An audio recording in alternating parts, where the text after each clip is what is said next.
Alors Hachem, le Zohar de ce matin, Parashat Re'eh. Tachazé, viens voir, dit Rabbi Shimon Bar Yochai, Ktiv, il est écrit dans le livre d'Ishaïa. Vayelech shovav bederech libo. Il est parti d'après le désir de son cœur. Il va expliquer bientôt de qui on parle. Il est parti après le désir de son cœur. Après, il est écrit là-bas, Derachav raïti. Je vu qu'est-ce qu'il est en train de faire, Va'erpa'ehu, et je le guéris. De qui on parle? Va'elech shovav. Ze chayavim avdin kol ma de avdin bezadon. C'est des gens qui font exprès de ne pas écouter la Torah. Pourquoi? Ils ont des désirs. Dans le cœur, ils désirent faire ça. Ils désirent manger ça. Alors parce qu'il a des désirs, regarde ce manger, ça sent bon, ça goûte bon, alors il mange non kosher. Après Shabbat, il va aller ici, il va aller là, il va ouvrir son magasin, il va aller à la plage, il va à ça, il va après le désir de son cœur. Dit Hashem, Va'ilech shovav, il va d'après le désir de son cœur. Derachav raïti, mais je suis en train de voir qu'est-ce qu'il est en train de faire lui. Je suis en train de lire son cœur. Hashem, c'est le seul qui peut lire le cœur d'une personne. Il dit, je suis en train, Va'erpa'ehu, mais je vais guérir cette personne. Comment Hashem guérit cette personne? Dans le cœur, il lui envoie Besha'ata de tavtim betiufta venatlin orcha tava de tiufta hasvata zimin kavlayu. Akadosh Baruch Hu lui envoie dans le cœur de moments où il sent qu'il doit retourner betchouva. Dans le cœur, il a des fois des sentiments. Et ces sentiments disent, là, ça y est, arrête de manger ce non kosher. Ça, baraka, c'est pas bon. Et arrête d'aller là-bas, Shabbat. C'est pas bon, qu'est-ce que tu fais?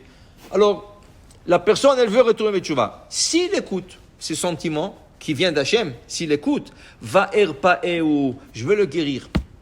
Je vais lui enlever tous ses désirs. Mais la personne, elle doit commencer d'abord à croire en ça et vouloir ça. Parce que le désir, c'est quelque chose de très difficile à enlever. La Gemara dit, une personne, elle a $100 dans la main. Waouh, tu as $100. Il y a des gens qui crèvent de faim, toi tu as $100. Tu n'es jamais content, tu veux 200. Okay? Ça veut dire que le monde ne peut pas s'acheter. Tu ne peux pas acheter le monde. J'ai vu quelque chose de très bon. Quelqu'un qui a dit, tu peux acheter une maison, mais tu ne peux pas acheter une famille. Tu as acheté une belle maison et tout ça. Si tu n'es pas occupé de ta famille, de ta femme et tes enfants, ta femme te divorce, tes enfants, chacun il va de côté, alors à quoi sert la belle maison? Alors tu as acheté avec l'argent une maison, mais tu n'as pas acheté une famille. Tu n'as pas de famille.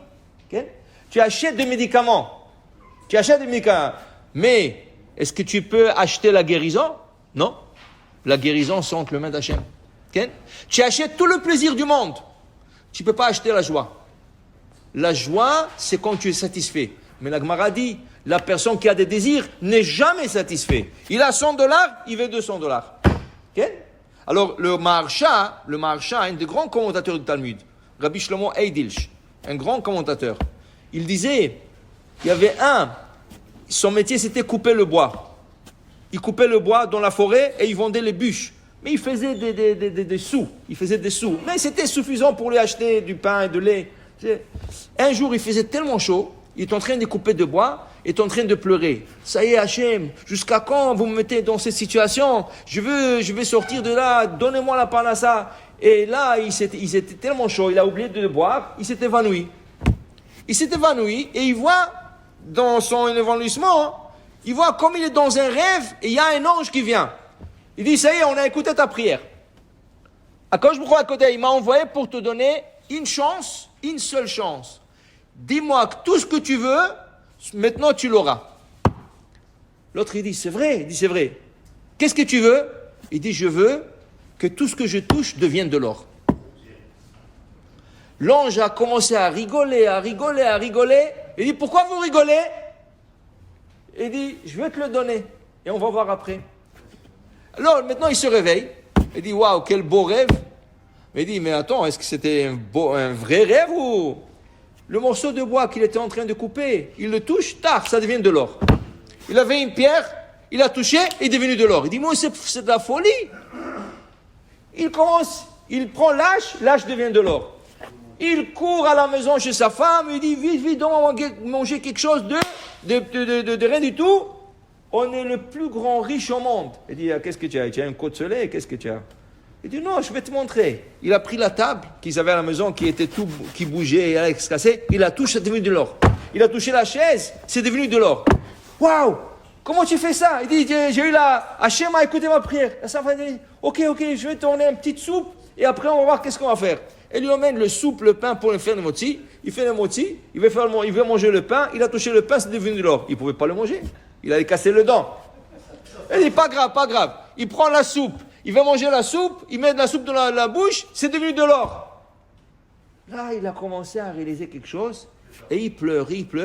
Il dit qu'il est l'homme le plus riche au monde. Mais il va crever de faim. Il ne peut rien manger. C'est ça. Mais dès qu'il touche avec les lèvres, ça devient de l'or. Alors, il commençait à pleurer, jusqu'à qu'il s'est endormi. Il s'est endormi. Qui est revenu? L'ange est revenu. Alors il dit, tu as compris pourquoi j'ai rigolé? Tu veux crever de faim? Il dit, non, je vais être comme avant. J'étais bien. J'ai mangé, j'étais bien. Oui, j'ai travaillé dur, mais au moins je pouvais manger mon pain et boire mon eau. Okay? C'est comme ça. Les gens, ils courent. Ils s'oublient. Ils veulent faire de l'argent, ils veulent faire de l'or. Okay?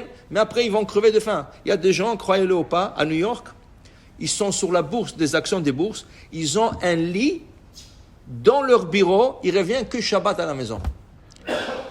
J'ai vu le gars. Et qu'est-ce qu'il fait? Toute la journée devant l'écran, il a 4 ou 3 écrans, il achète, il vend. C'est des millions. Il circule des millions. Okay?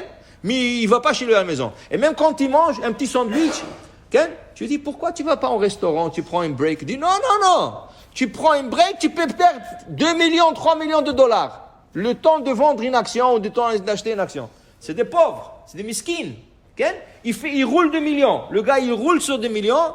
Mais vivre toute la semaine dans un bureau, avec un lit, manger un sandwich, qu'est-ce que c'est ça? C'est la pauvreté.